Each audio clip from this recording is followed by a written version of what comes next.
अगर आप हमारे चैनल पर नए आए हैं तो हमारे चैनल को सब्सक्राइब करना ना भूलें। आपका धन्यवाद।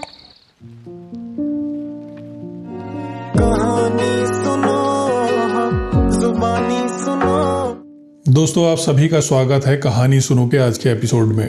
घने जंगल की रात, चारों ओर सन्नाटा। उनके कंधे पर बैताल लटका हुआ है और उसके मुख से निकलने वाली कहानियां राजकुमार के धैर्य और बुद्धिमत्ता की परीक्षा लेती हैं। आज की कहानी है कुसंगति, छल और सच्चे प्रेम की। बैताल ने कहानी सुनानी शुरू की। राजा, सुनो एक और अद्भुत कहानी। कुसंगति राज में एक सुंदर राजकुमारी रहती थी जिसका नाम प्रभावती था। वह अपने पिता सदाचार के साथ सुखी जीवन जी रही थी। एक दिन एक युवक जिसका नाम भैरव था। भैरव ने राजकुमारी को देखा और उसकी सुंदरता पर मोहित हो गया, लेकिन यही आकर्षण उसे बड़ी मुसीबत में डालने वाला था। भैरव राजकुमारी को देखकर चौंकता है और पेड़ से टकराकर गिर जाता है। एक वृद्ध ब्राह्मण शांतिदेव और उसके पिता क्रांतिदेव उसे उठाकर होश में लाते हैं। शांतिदेव भैरव से कहते हैं, युवक तुम कौन हो और यहाँ कैसे आए? भैरव ने जवाब दिया, मेरा नाम भैरव है। मैं उस राजकुमारी को देखकर मोहित हो गया हूँ और उससे विवाह करना चाहता हूँ। कृपया मेरी मदद करें। शांतिदेव सहमति में सिर हिलाते हैं और अपनी झोली से एक जादुई गोली निकालते हुए बोलते हैं, यह लो, यह एक जादुई गोली है।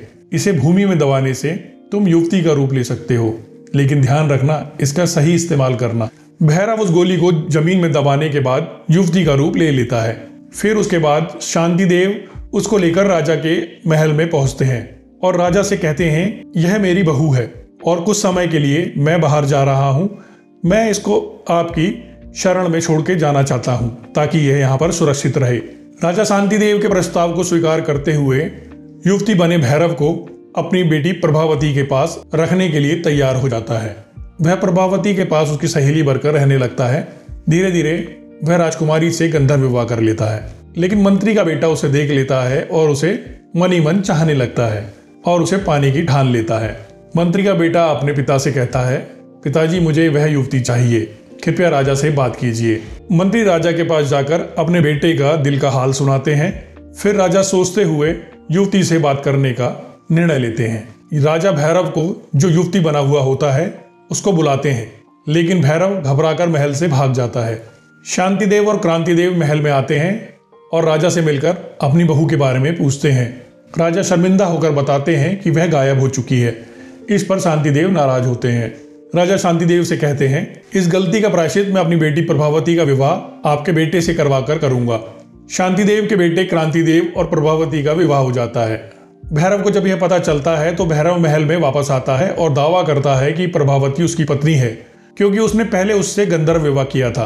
बैताल अपनी कहानी यहीं समाप्त करके राजा विक्रम से सवाल पूछता है, राजा विक्रम बताओ, प्रभावती का असली पति कौन है, भैरव या क्रांतिदेव? यदि तुमने सही उत्तर नहीं दिया तो मैं तुम्हारे सिर के टुकड़े टुकड़े कर दूंगा। राजा विक्रम थोड़ी देर सोचते हैं और जवाब देते हैं, बैताल, गंधर्व विवाह गुप्त रूप से हुआ था, लेकिन क्रांतिदेव और प्रभावती का विवाह अग्निघोष साक्षी मानकर हुआ था, इसलिए क्रांतिदेव ही उसका असली पति है। बैताल हंसता है और राजा से कहता है, तुमने सवाल का बिल्कुल सही जवाब दिया और तुमने सवाल का जवाब दिया तो मैं वापस चला। और इतना कहकर वह पीपल के पेड़ की ओर वापस उड़ जाता है। तो दोस्तों, राजा विक्रम ने एक बार फिर अपनी बुद्धिमानी का प्रमाण दिया, लेकिन क्या बैताल अगली बार हार मानेगा? जानने के लिए देखिए कहानी सुनो का अगला भाग।